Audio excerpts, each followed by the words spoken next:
Narcopresidente de Colombia, Uribe, Álvaro Uribe, es absuelto de todos los delitos. Previamente, el exmandatario colombiano fue sentenciado por soborno a testigos y fraude procesal. Esto lo escribe el diario RT el día de hoy, porque acuérdense que fue el segundo juicio para darle sentencia a este narcopresidente colombiano, el presidente Álvaro Uribe Vélez. El Tribunal Superior de Bogotá absolvió este martes a Álvaro Uribe Vélez de los delitos de soborno en actuación penal, fraude procesal, luego de que en agosto se convirtiera en el primer presidente de la República de Colombia al ser condenado en un proceso penal en primera instancia. Y la pregunta aquí es, ¿para cuándo Felipe Calderón en México?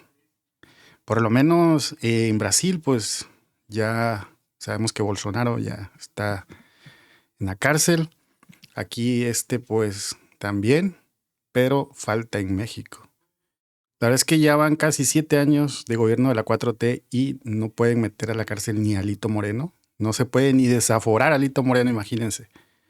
Qué lamentable ver a la justicia en México. Esperemos que ahora con el cambio de jueces, por lo menos se pueda desaforar a Alito Moreno y que pague por todo lo que le ha robado a México este innombrable porro Alito Moreno. Ok, bueno, entonces el tribunal ha revocado la condena impuestas al presidente por delito de absorción en actuación penal dentro del proceso relacionado con testigos con Carlos Enrique Vélez Ramírez. Según la lectura realizada por magistrado Manuel Antonio Marchán, las pruebas practicadas en el juicio no demostraron el vínculo doloso necesario para señalar a Uribe como determinador de una conducta punible. La sentencia ocurrió en error, sostuvo el juez, quien también abdujo valoración sesgada de pruebas. Vamos a escuchar aquí lo que dice un poco el diario RT. La verdad es que está muy largo, pero vamos a escuchar lo más interesante, ¿no? El Tribunal Superior de Bogotá absuelve al expresidente Álvaro Uribe de los cargos de soborno en actuación penal y fraude procesal. La resolución contradice al fallo de primera instancia por el que el exmandatario había sido condenado a 12 años de prisión. Los magistrados consideraron que las interceptaciones al teléfono de Uribe fueron ilegales y que hubo errores metodológicos en la investigación. Sin embargo, la decisión puede ser apelada ante la Corte Suprema de Justicia. Andrés Fernández Sánchez tiene más detalles. El Tribunal Superior de Bogotá revocó entonces la condena de 12 años de prisión domiciliaria para el expresidente Álvaro Uribe Vélez por los delitos de fraude procesal y soborno en actuación penal. En esta revisión, 2 de los 3 magistrados determinaron que Uribe Vélez no fue determinador de estos delitos, estos 5 casos por los que la juez Sandra Liliana Heredia en una primera instancia pues lo había hallado culpable. Ella había dicho que Álvaro Uribe Vélez tenía conocimiento de las negociaciones que estaría adelantando su entonces abogado Diego Cadena en diferentes cárceles del país con personas vinculadas a los paramilitares, todo esto para cambiar unos testimonios que fueran favorables. Pues bien, esa es la conclusión a la que han llegado estos 2 magistrados de segunda instancia. Así entonces, pues digamos que el expresidente Álvaro Uribe Vélez por ahora queda absuelto de estos delitos que se le imputaron. Escuchemos precisamente lo que dijo el magistrado. Me gustaría que ustedes escriban en los comentarios si hubo corrupción aquí por parte de estos jueces. Si ustedes creen que pues Uribe Vélez pagó a estos jueces para que pues votaran en contra, ¿no? de que le dieran más años a este miserable presidente. Los leo, escriban ahí en los comentarios. Que leyó la sentencia. Revocar parcialmente la sentencia de primera instancia para en su lugar excluir las interceptaciones telefónicas identificadas con los ID, se relacionan los ID cada uno. Tercero, revocar los numerales segundo, tercero, cuarto y quinto de la sentencia dictada el 1 de agosto del 2025 por el Juzgado 44 Penal del Circuito de Conocimiento de Bogotá, para en su lugar absolver a Álvaro Uribe Vélez de los delitos de soborno en actuación penal y fraude procesal, ambos en concurso homogéneo y sucesivo con circunstancias de mayor punibilidad. Esta apelación por parte de la defensa del expresidente Álvaro Uribe Vélez llegó hasta allí, hasta el Tribunal Superior de Bogotá, quien pues eran 3 magistrados, 2 de ellos, como lo mencionábamos entonces, pues revocaron estos delitos, pero hay un salvamento de votos. Se trata por parte de la magistrada María Leonor Oviedo, quien pues ha dicho que parcialmente no está de acuerdo con esta decisión, que no comparte lo que sus compañeros han definido, y dijo que se debió de confirmar la sentencia que ya se le había dado al exmandatario en una primera instancia. Escuchemos. Considero que la sentencia de primera instancia, emitida por el Juzgado 44 Penal del Circuito de esta ciudad el 1 de agosto de 2025, debió confirmarse en su totalidad. Como quiera que del estudio de las pruebas introducidas en el juicio oral y público, se evidencia que la conducta del procesado Álvaro Uribe Vélez se subsumen los tipos penales de soborno en la actuación penal y fraude procesal, bajo el título de imputación de determinador, por lo que se trata de una conducta típicamente antijurídica que se realizó con culpabilidad. Y es que el Tribunal Superior de Bogotá determinó que las interceptaciones telefónicas, que eran la base jurídica en la que se estaba soportando esta decisión que condenaba al expresidente Álvaro Uribe Vélez, pues habrían sido ilegales. Es lo que ellos concluyen. Todo esto a pesar de que estas interceptaciones incluso venían de la propia Corte Suprema de Justicia, que fue donde inició toda esta investigación. Allí entonces se dijo que hubo vulneración al derecho a la intimidad del expresidente Álvaro Uribe Vélez. Lo que sí dejaron en firme fueron las interceptaciones a su abogado, a Diego Cadena, donde pues indican ellos que sí habían indicios que justificaban estas escuchas y donde se estarían cometiendo algunos delitos.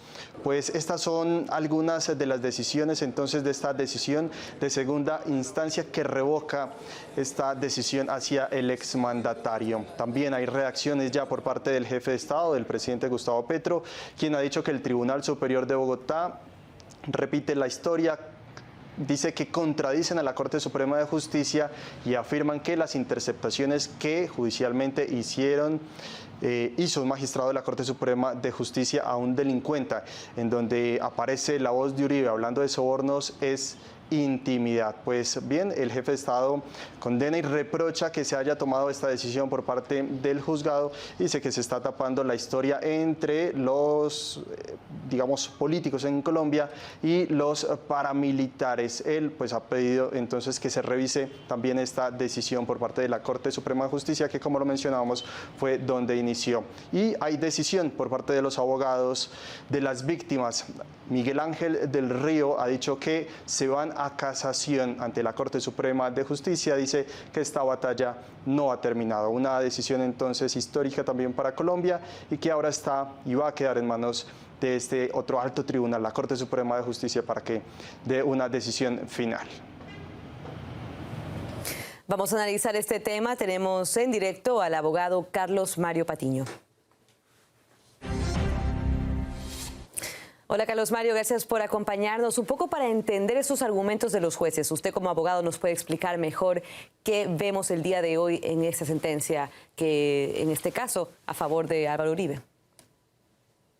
Bueno, buenas tardes y muchas gracias por la invitación. En primer lugar, digamos, la sentencia mayoritaria de la Sala del Tribunal Superior de Bogotá lo que hace es desvirtuar las pruebas que se practicaron, la interceptación que todo el país escuchó, donde el expresidente Uribe le decía al doctor Cadena que procediera, que él hacía las cosas bien, refiriéndose a conminar unos testigos para que esos testigos cambiaran una declaración que había hecho anteriormente, en la que involucraban al señor Álvaro Uribe y su familia con bloques de paramilitares. Lo que hace el tribunal o la ponencia mayoritaria del tribunal es considerar que esa prueba es ilegal porque vulnera la intimidad del señor Uribe, pero además también evalúa las otras pruebas, los testimonios, y no le da crédito a los testimonios. Es particular que el despacho no le dé crédito a los testimonios para condenar, ¿cierto? Pero le dé crédito a los testimonios para absolver, ¿cierto? Acoge una visión parcial de las pruebas. Evidentemente es un fallo que tiene todo el impacto político en la agenda nacional. Y desde luego lo que corresponde ahora es respetar la decisión de los jueces, pero creo que subsisten muchas críticas sobre la metodología acogida por la ponencia mayoritaria, sobre todo lo que tiene que ver con la evaluación de las pruebas y con el alcance de la conducta del señor Uribe, que para muchos es evidentemente un digamos, esfuerzo por sobornar testigos para que esos testigos cambien sus declaraciones. Hay un tema y es el que tiene que ver con el resultado del delito. Creo que cambia de tesis el tribunal y es una tesis distinta a la Corte Suprema de Justicia en otros escenarios, y es que el delito de soborno y de fraude procesal requiere para el tribunal el resultado, es decir, requiere poder engañar al juez. Y hay que recordar que esto ya se discutió en este caso concreto en la Corte Suprema de Justicia, porque la Corte Suprema de Justicia fue la que compulsó copias para investigación del señor Uribe, porque fue el señor Uribe quien presentó unos testimonios alterados o unos testimonios que eran fruto de una combinación económica a determinados testigos ante esa corte. Creo que eso hizo falta ponerlo en evidencia, es decir, no se trata de un ejercicio de persecución del señor Uribe, sino más bien el resultado de su conducta para evitar que se declarara en su contra como aliado y partícipe del paramilitarismo en Colombia. Y ahora, Carlos Mario, ¿cómo vemos esta implicación que se da en la sociedad colombiana, teniendo en cuenta la historia con el paramilitarismo y con los grupos armados y con las disidencias de los grupos armados que ya firmaron la paz, por ejemplo? ¿Cómo se entiende en un contexto global en todo Colombia? Bueno, yo creo que lo que queda muy claro es que todo lo que ha dicho el partido político del señor Uribe estos meses es absolutamente falso, en el sentido en el que Colombia evidentemente es una democracia, en la que los jueces de la República no responden a las órdenes del presidente, no responden a la, digamos, tendencia mayoritaria que buscaba la condena del señor Uribe, y eso es importante. Creo que lo que tiene que ver con el fortalecimiento del paramilitarismo, y estamos viendo en las ciudades como Medellín, digamos, reorganización de ciertas estructuras, sí tiene sentido alarmarse, porque este fallo constituye un incentivo para la participación de los paramilitares en política, porque se demuestra la absoluta impunidad que tiene esa colaboración, como en el caso concreto. Sin duda, noticias negativas para Colombia. Muchísimas gracias entonces, Carlos Mario, por su tiempo.